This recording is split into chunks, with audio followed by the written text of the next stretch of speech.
સીતારામ, જય માતાજી ને જય મામાદેવ બધાને। જો અમે લોકો આવી ગયા છે માધવપુરના મેળામાં।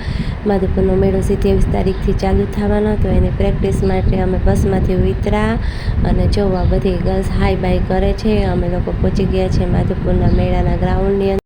અહીંયા મેળાની તૈયારી થાય છે। એક બાજુ મેળો લાગવાનો છે અને આ બાજુ સ્ટેજ બને છે, જ્યાં બધા શો થવાના છે નોર્થ ઇસ્ટના અને આપણા ગુજરાતવાળાના।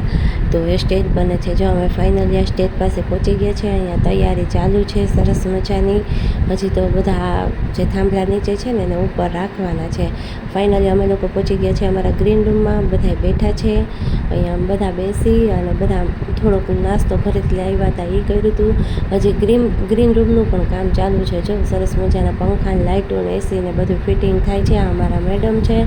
તો હવે પાછા અમે લોકો પહોંચી ગયા ગ્રાઉન્ડમાં। જો હવે રાત થોડી પડવા માંડી એટલે લાઇટિંગનો સીન એ આવવા માંડ્યો।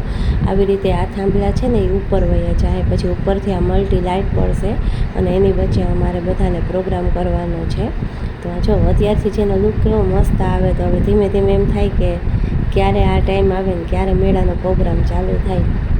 બધાને પોતપોતાની પોઝિશન બતાવી દીધી છે અને બધા પોતપોતાની રીતે બધી ગોઠવણી કરવા માંડ્યા છે। વચ્ચે બહુ મોટી એલઈડી મૂકવાના છે, એટલે બધા લોકોને ફરતી બાજુથી પ્રોગ્રામ દેખાય ને એવું કરવાના છે। અમે બધા લાઇનમાં ઊભા છે ને હવે અમારી આ તૈયારી બધી પ્રોગ્રામની ચાલુ થઈ ગઈ છે।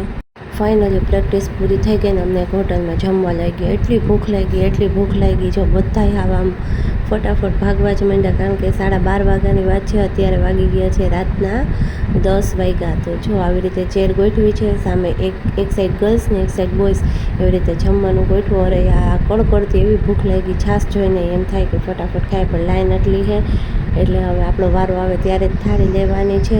તો ફાઇનલી આપણો વારો આવી ગયો છે। સરસ મજાની થાળીમાં શ્રીખંડ ને પનીરનું શાક ને કઢી ને ખીચડીને આવી ગયા। હવે જાજો વિડીયો બનાવવા એવી ત્રેવડ નથી, ફૂલ ભૂખ લાગી, તો હાલો બધા અમે તૂટી પડીએ ખાવાનાની માથે।